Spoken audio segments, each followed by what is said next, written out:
Bonjour, bonjour. Donc encore un petit live. Cette fois-ci, je suis au temple Nongila, dans mon petit coin préféré, où il se passe plein de trucs, des belles choses qui sont en train de se construire. Ça, c'est sera pour une autre vidéo.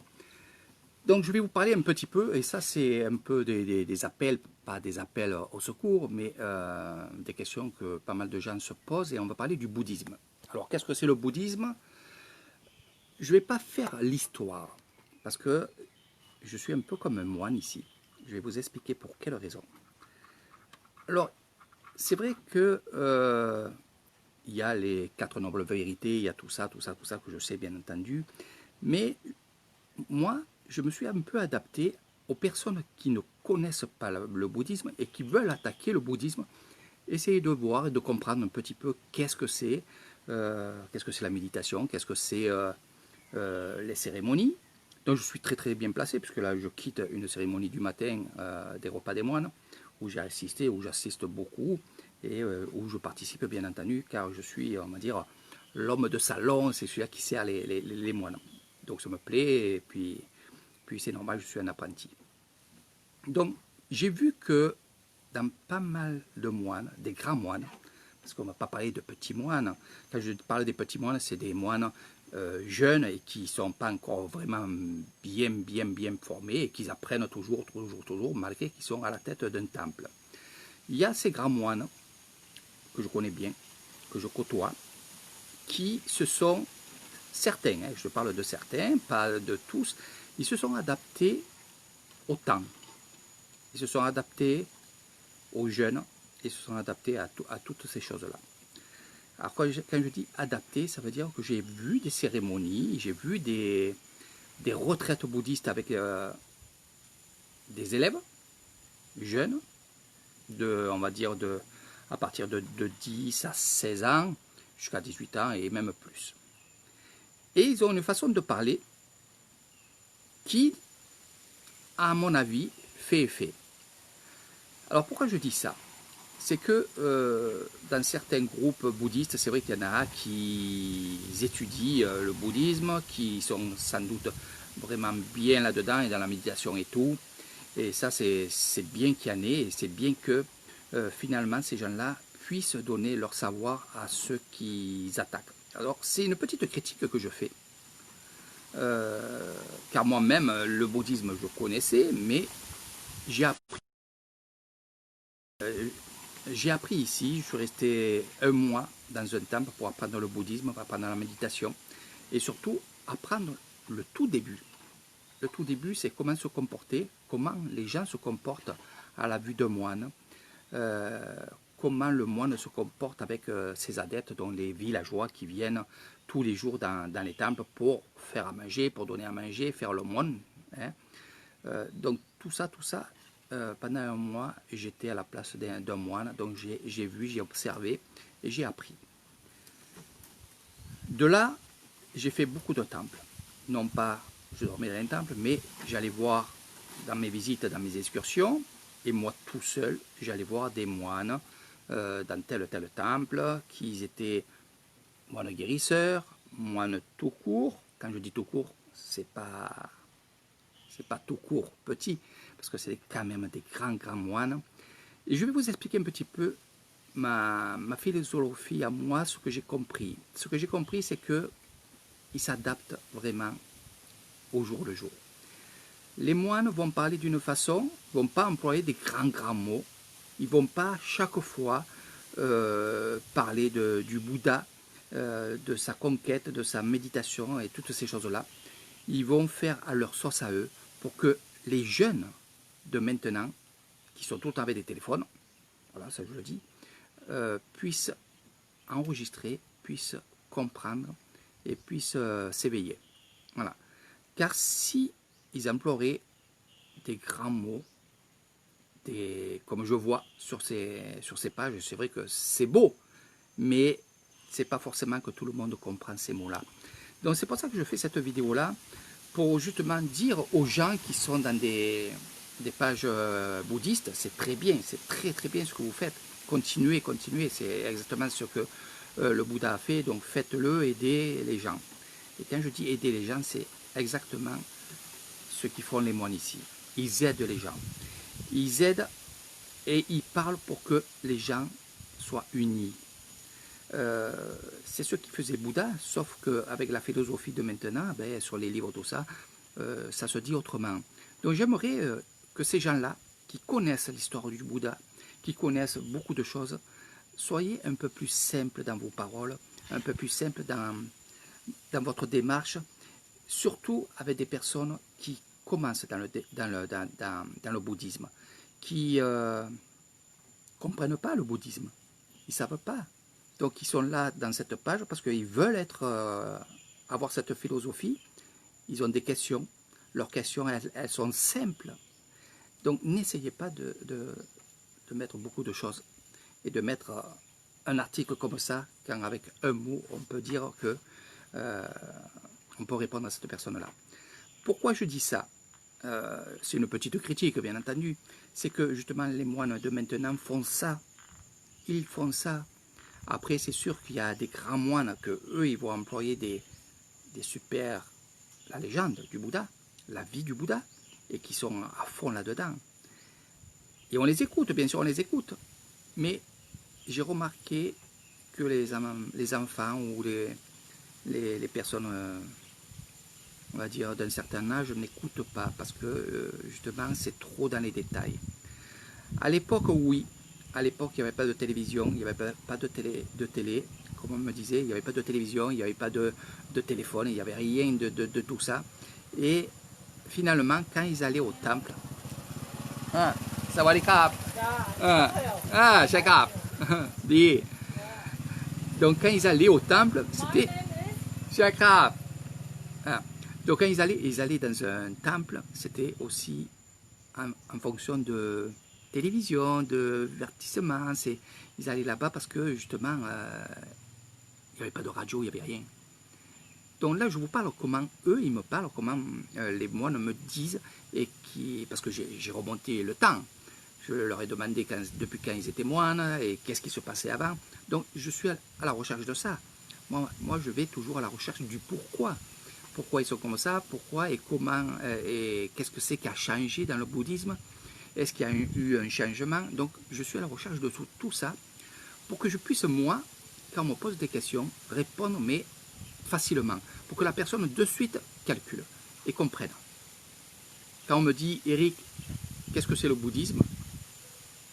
J'ai dit c'est beaucoup de choses, mais c'est au départ une chose, c'est l'amour. C'est-à-dire que c'est n'importe quel être humain à côté de vous, il faut l'aimer comme si c'était vous. Que ce soit un noir, un chinois ou n'importe quoi, ou un français, parce que là on est en Thaïlande. Donc c'est amour. Et quand je dis amour, c'est pas faire l'amour, bien entendu, vous l'avez pu le comprendre. C'est s'il a besoin de manger, s'il a besoin de boire, s'il a besoin d'un habit et que vous avez un habit, eh bien vous lui donnez. Donc c'est le partage. Voilà. Et c'est vrai que quand j'ai marqué ça et je m'amuse, parce que je m'amuse en fait, parce que je marque que des petits mots faciles, et après on me met une tartine comme ça pour m'expliquer qu'est-ce que c'est le bouddhisme. Le bouddhisme, j'y suis du matin au soir. Je vis dans le bouddhisme, j'apprends le bouddhisme et je forme des gens sur le bouddhisme. Mais ma formation, ce n'est pas avec des grands mots, c'est des mots simples qui comprennent et qui peuvent appliquer et qui peuvent redire à d'autres personnes. C'est ce que je veux dire, c'est ça.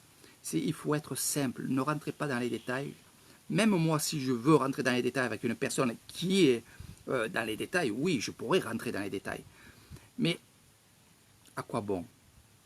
Juste leur expliquer que le bouddhisme, ce n'est pas une religion, que le Bouddha, ce n'est pas un dieu. C'est un mode de vie, le bouddhisme. C'est un mode de vie que tout le monde a. Tout le monde. Que ce soit les Algériens, que ce soit les Chinois, que ce soit les Hindous, ils ont ce mode de vie. À nous, à vivre comme ça. Une vie simple, une vie avec la famille, une vie aussi avec les amis. C'est ça le bouddhisme. C'est vivre ensemble, s'aider. Quand quelqu'un a besoin, eh bien, on va l'aider. Quand il y a quelqu'un qui est malade et que nous, on peut faire quelque chose, on va l'aider. quand quelqu'un a besoin qu'on soit là à côté d'eux, comme exemple les petites mamées, que des fois ils sont seuls dans leur maison, eh bien, s'ils ont besoin, par exemple, de moi pour sa bouteille de gaz, pour déplacer, je sais pas moi, comment je dirais, déplacer un pot de fleurs, ou enlever un morceau de bois, on est là. Et il y a moi, et il y a tout le village. Parce que si on a besoin, il y aura toujours quelqu'un derrière nous, à nous aider. Et c'est ça, le bouddhisme. Et quand on est dans ce système-là, et quand on est dans cette chose-là, eh bien, je vous dis, tout va très très bien. Parce que, on se dit, on peut compter sur lui, sur lui, sur lui, sur lui. Nous, on peut compter sur tout le village. Un exemple simple et net, quand il y a un mariage, il y a tout le village. Quand il y a une naissance, il peut avoir tout le village. Quand il y a une mort, il y a tout le village. Donc vous comprenez? Et le village, ça peut être, comme chez moi, il y a à peu près, on va dire, 250 maisons.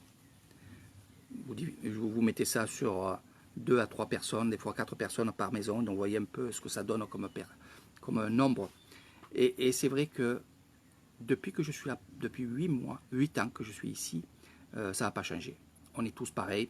Quand il y a une fête tamboun, comme on dit, une fête religieuse, il y a tout le village. Et pourquoi on est tous ensemble? Parce qu'il y a le moine. Et qu'est-ce qu'il fait le moine?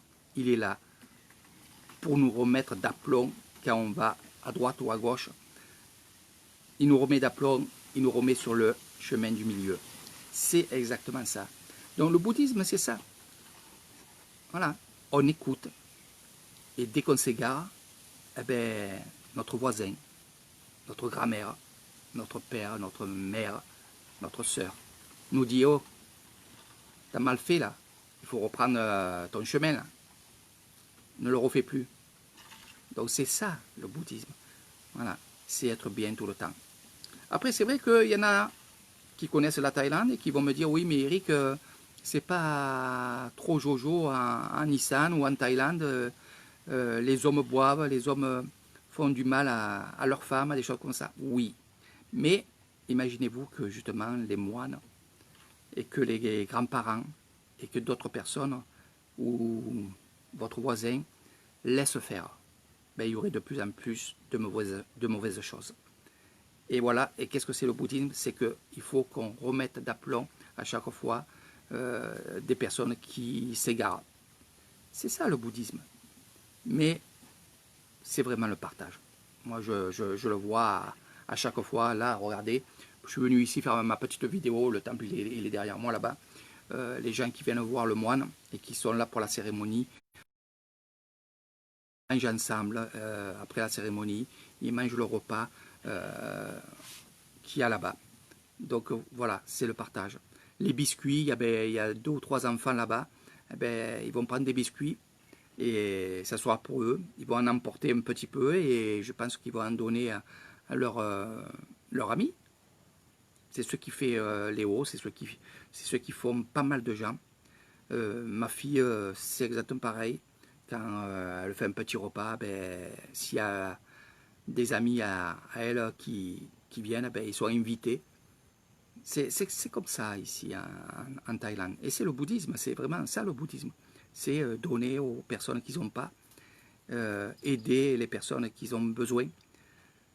C'est toujours aider, c'est toujours le partage. Voilà. Moi, quand on me dit qu'est-ce que c'est le bouddhisme, pour moi, je dirais la première ligne, c'est le partage. Après, on va parler de méditation. Bien sûr, dans le bouddhisme, il y a la méditation, il y a la recherche de soi-même, notre ego. Il y a tout ça, toutes ces choses-là que je connais. Mais tout simplement, le bouddhisme, on est tous bouddhistes. On a tous cette envie aussi de vivre simplement, facilement. On a toujours... Et c'est vrai que quand je parle avec des gens et que je leur dis, surtout ceux de France, parce que je suis français, hein, je ne vais pas parler des Italiens et tout, mais c'est complètement différent aussi, mais on va parler des Français. Ils me disent, ouais, mais les Français, on rentre chez nous, on ferme la porte, puis voilà. Et mon ami qui vient. Donc il ferme la porte, puis on ne se voit plus. Donc c'est bête que vous avez des voisins, vous ne savez même pas comment il s'appelle, vous ne savez même pas son âge. C'est ça qui me choque. Et moi j'étais comme ça un peu en France, quand je rentrais chez moi, les voisins étaient chez eux, et ils étaient là, ils ne sortaient pas, ils ne nous disaient pas bonjour. Et ici, les voisins nous disent bonjour, nous disent de venir manger, de venir boire, de s'asseoir un petit peu, de parler, de se mettre dans un hamac, qui n'est même pas le nôtre, c'est le hamac de la personne de la maison, du voisin. On se met dans son hamac. Ben eux, c'est pas leur hamac, c'est pas son hamac, c'est un hamac tout court.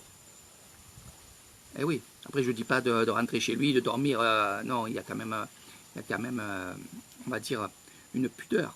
Dans le monde bouddhiste, ici à Nissan, je vais vous faire juste un petit exemple. C'est que sur les habits, on va dire, allez, les habits, on ne met pas les habits de la femme au-dessus des habits d'un homme.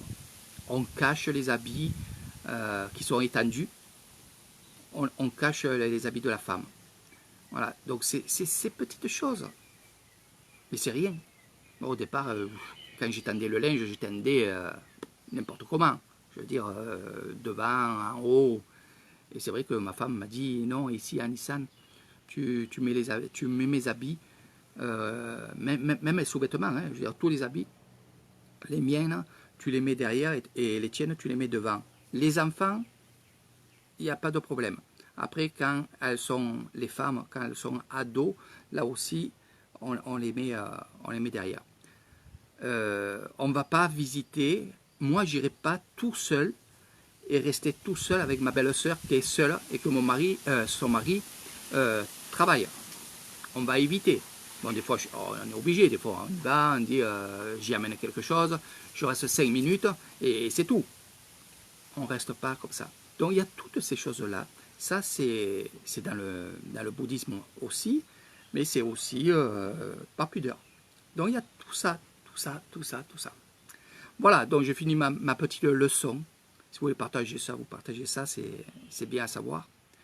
Donc c'était juste pour dire à mes amis, parce que je peux dire mes amis, parce que tout le monde est ami avec moi, mes amis qui sont sur des pages sur le bouddhisme, quand il y a une personne qui pose une question et qu'elles sont nouvelles, c'est souvent des femmes, ou alors nouveaux, allez, on va dire comme ça, essayez de ne pas trop employer des mots scientifiques, soyez comme moi, je pense que je fais bien, parce que finalement, je vois que les moines, quand ils font des retraites bouddhistes avec des écoliers, eh ben, ils emploient des mots un peu comme eux, comme les élèves. Donc, je pense que le plus simple, c'est le mieux pour les nouveaux arrivés sur le bouddhisme. Voilà. Et ça, je peux vous dire que c'est vrai ce que je dis, car quand je mets quelque chose sur une page bouddhiste et que je suis simple, et qui voient que finalement, avec un mot, on peut remplacer une page, ils me demandent un ami sur ma page Facebook, et après ils me parlent. Donc c'est pour ça, je leur ai dit, je vous ferai une petite vidéo pour expliquer un peu, mais je sais que je ne pourrai pas changer d'autres personnes, je ne pourrai pas changer des gens qui sont professeurs de méditation en France ou en Italie, que je connais, ou du yoga, parce qu'on parlait du yoga, on parle un peu de tout dans ces pages, et c'est bien, franchement c'est bien. Mais je pense qu'il faut être, pour ceux qui arrivent, il faut être vraiment, vraiment simple et employer des mots simples sur qu'est-ce que c'est le bouddhisme. Voilà, j'ai fini, je vous fais de gros bisous. Je vais refaire une petite vidéo derrière. Eh oui, je ne m'arrête pas. J'ai tellement de demandes sur les esprits. Alors ceux qui ont peur des esprits, ne regardez pas cette vidéo, ce live. Et ceux qui sont intéressés par les esprits, parce que c'est aussi ça le monde bouddhiste, et les gens, ils ne le savent pas. Du moins, peu. Allez, la prochaine vidéo, le prochain live, ça sera les esprits dans le monde bouddhiste. Bye bye!